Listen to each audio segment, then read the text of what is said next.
नमस्कार साथियों, कैसे हैं आप लोग।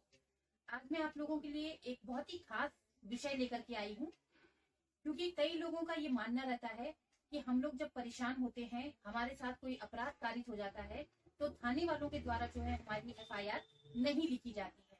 तो आज मैं आप लोगों को बताऊंगी कि अगर थाने में आपकी एफआईआर नहीं लिखी जाती है तो आप कहाँ पर जाएं, किसके प्रावधान के तहत जाएं और किस तरह की सुविधा आपको उस प्रावधान में मिलती है।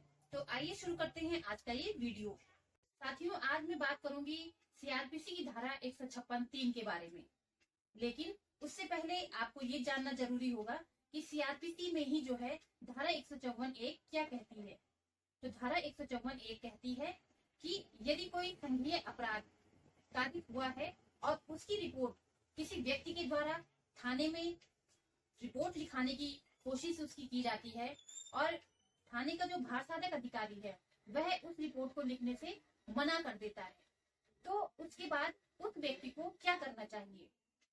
यदि आपकी एफआईआर नहीं लिखी जा रही है तो आपके पास एक और अपॉर्चुनिटी रहती है धारा 154(3) के तहत।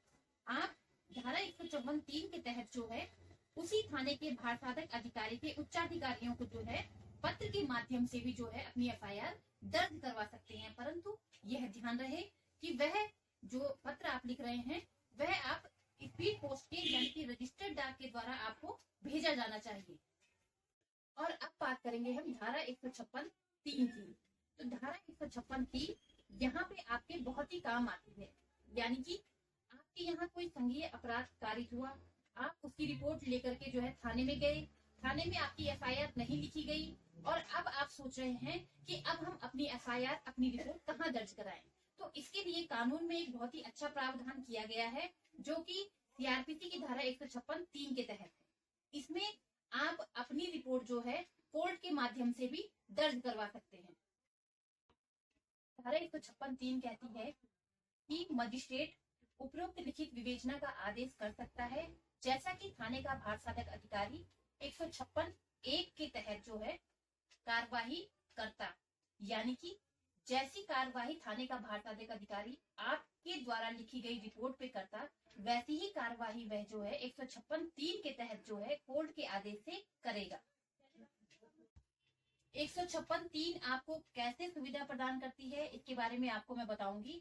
यदि आप एफआईआर आपकी दर्ज नहीं हुई है और आप न्यायालय के माध्यम से जो है अपनी एफआईआर दर्ज करवाना चाहते हैं तो आप 156(3) के तहत अपने प्रार्थना पत्र और एक शपथ पत्र के साथ जो है न्यायालय में अपना मामला दर्ज करेंगे। और ये बात आपको ध्यान रखनी है कि जो भी प्रार्थना पत्र आप न्यायालय में प्रेषित कर रहे हैं उसमें संज्ञेय अपराध का कारित होना बहुत जरूरी है। अगर आपके मामले में कोई संज्ञेय धारा नहीं है या संज्ञेय अपराध का कारित होना नहीं दिख रहा है तो आप 156(3) के तहत प्रार्थना पत्र न्यायालय में नहीं डाल सकते हैं। कुल मिला के कहने का मतलब ये है कि 156(3) के लिए संज्ञेय अपराध का कारित होना जरूरी है। 156(3) के तहत न्यायालय आपको 3 तरीके की रियायत दे सकता है। सबसे पहले आपका प्रार्थना पत्र पढ़ के वह उस संबंधित थाने के भारसाधक अधिकारी को रिपोर्ट दर्ज करने का और विवेचना करने का आदेश देगा। दूसरा, वह चाहे तो आपके प्रार्थना पत्र पे परिवाद को जो है परिवाद के रूप में लेगा। और तीसरा जो है वह अगर उसको लगता है कि आपके प्रार्थना पत्र में कोई भी संज्ञेय अपराध कारित नहीं हो रहा है तो वह आपका प्रार्थना पत्र खारिज भी कर सकता है। अगर आपका प्रार्थना पत्र खारिज हो जाएगा तो उस स्थिति में आपको क्या करना चाहिए। यदि आपका 156(3) का प्रार्थना पत्र खारिज हो गया है तो आप उस आदेश के पुनरीक्षण के लिए जो है सीधे सेशन कोर्ट में जा सकते हैं या उसी आदेश के पुनरीक्षण के लिए आप उच्च न्यायालय भी जा सकते हैं। तो साथियों, ये था आज का वीडियो।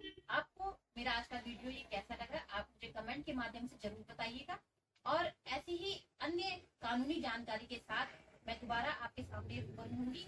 आज का वीडियो यहीं पे समाप्त करती हूँ और मिलते हैं अब अगले वीडियो में। तब तक के लिए नमस्कार।